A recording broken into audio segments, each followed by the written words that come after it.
How to disable cookies on Opera Mini. Hello guys, in today's video I'm gonna show you how to disable cookies on Opera Mini. First thing we're gonna do is go to Opera Mini and then just click this one here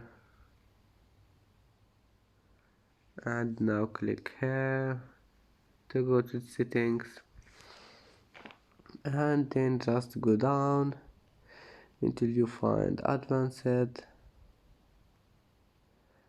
and then click cookies,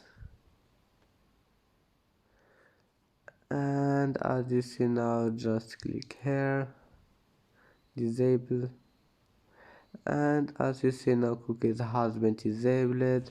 And that's how to disable cookies on Opera Mini. And that's it for today's video. Don't forget like and subscribe, and see you in the next video.